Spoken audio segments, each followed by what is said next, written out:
Hey everyone, I am real excited to be with you guys today. Today I'm going to be reading my book called My Day is Ruined, and what it is on flexible thinking. Because let's face it, bad things are going to happen. Sometimes they're small, sometimes they're medium, sometimes they're big, but we need to be able to adjust and not let these small things, medium things just ruin the rest of our day. We need to be able to move on. And so I hope after reading this book, you're going to be able to be empowered to when you do come up with something that's tough be able to address it right away. So without further ado, I hope you guys enjoy my book called My Day is Ruined. Hey everyone, my name's Braden and I'm in the third grade. How many of you out there just hate it when someone ruins your day and then acts like you're the one who's wrong? That happened to me again just the other day. My teacher, Mrs. Vickerman, acted like it was my problem for getting upset because the principal ruined my day again by having a fire drill in the middle of free reading time. And I was almost finished with my book. She said she was going to call my mom and discuss some ways to help me use more flexible thinking. Mrs. Vickerman kept going on and on about flexible thinking, this and flexible thinking that, but all I could hear was blah, blah, blah. The good news is that 2 whole days went by and I didn't hear anything about flexible thinking from my teacher or my mom. Cha-ching! They finally must have decided to leave me alone.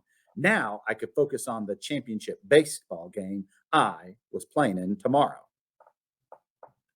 I had waited all 8 years of my life for this day, and I just knew we were going to win. We'd almost beaten the opposing team earlier in the season. So when I woke up on game day, I looked around my room to figure out where I was going to put my championship trophy. Then I quickly threw on my uniform and I went downstairs to eat my breakfast. I rounded the corner, stepped into the kitchen, and that's where I stopped cold. No! My eyes welled up with tears as I saw the rain pouring down outside.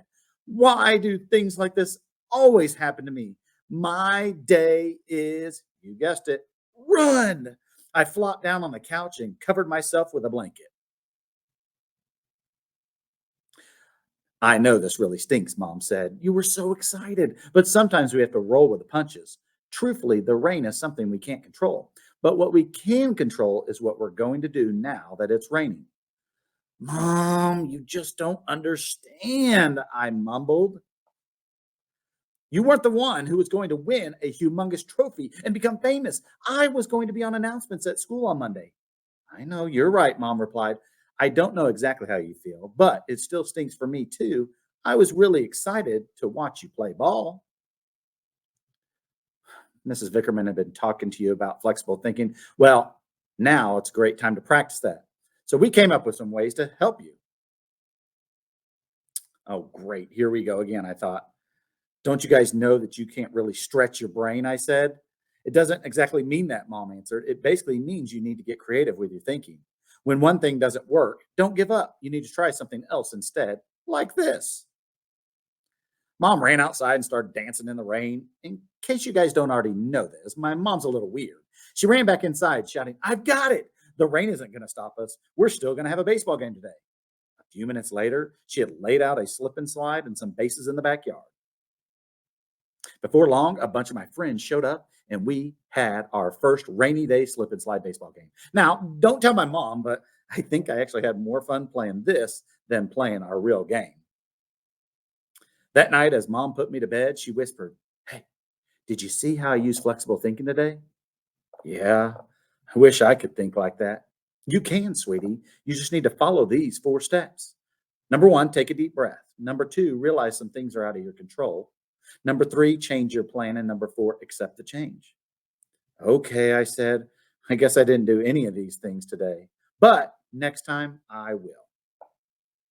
Later that week, I was in math class learning how to solve different equations. The first one was pretty easy 6 plus 5 equals. I quickly wrote it down 11. Mrs. Vickerman said, Great. Tell me how you know that's right. You need to prove it.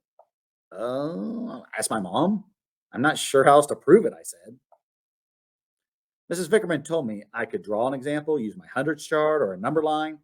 I kind of remember her teaching us those things, but to be honest, I wasn't listening because I don't see why you have to solve problems in more than one way. Since I didn't agree with her, I just wrote it again 6 plus 5 equals 11.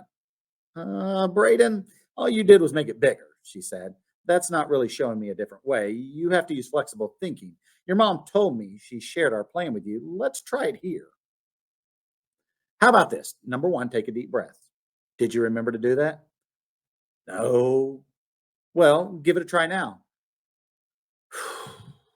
Fine. And so I did take that deep breath. That part wasn't hard. Great. Now for step two, realize some things are out of your control. Which part of this is out of control? Well, I'll give you a hint. Who decides how many ways you have to show an answer? You. Right. So you don't have any control over that part. Now let's go to step three, change your plan. You were trying to do something the same way and didn't even try the other examples I offered. Now that you're ready, let's try it again. Then Mrs. Vickerman reminded me other ways I could decided to try them and draw it out. Wait, can I draw baseballs? I asked. Sure.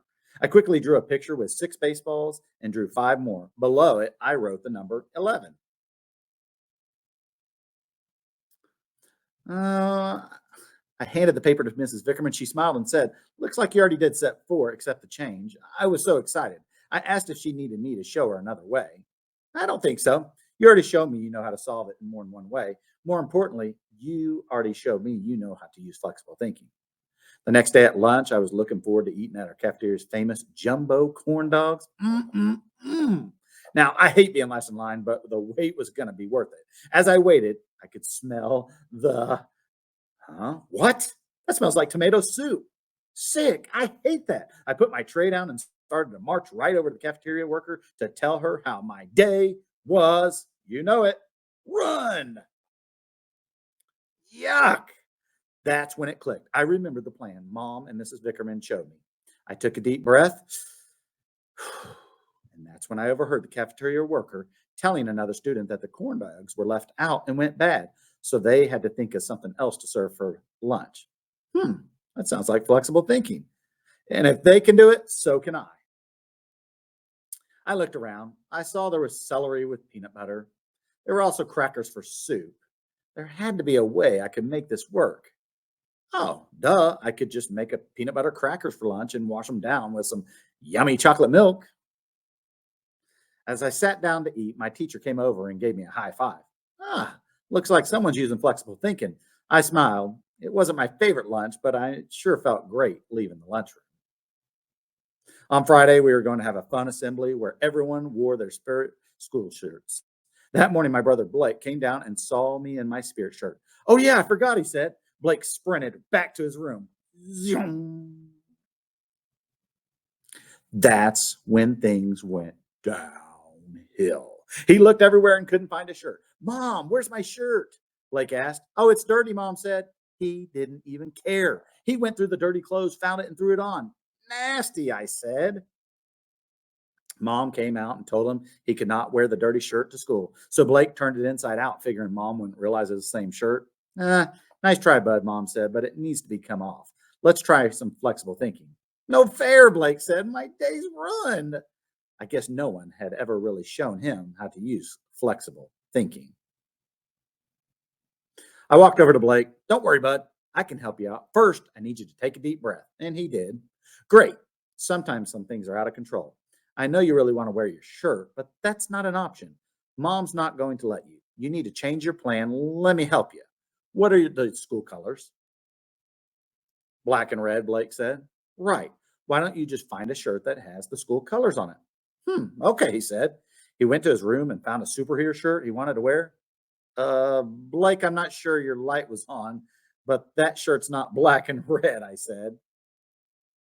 Blake just looked at me and smiled. Geez, don't you know you sometimes have to use flexible thinking? Here's some tips that you guys can use to help when it comes to that feeling of using flexible thinking to solve problems. So these are in every one of my books. At the very last page, I always put some different parent tips, teacher tips for helpful. As you guys go on throughout the summer, I hope that you guys are able to use some of these strategies and tips, because like I said it when I started off this reading with you guys, bad things are going to happen. So yeah, summer's fun. Summer's great. There are going to be tons of awesome things that happen this summer, but there will come times during the summer that, something bad is going to happen. And hopefully after reading this book and using some of these tips that you are going to be able to realize that you can use flexible thinking. You can get through it and don't let things ruin your day. Really, the choice is up to you. I hope you guys have a fantastic summer, and I hope you guys enjoyed reading my book, My Day is Run. Bye, everybody.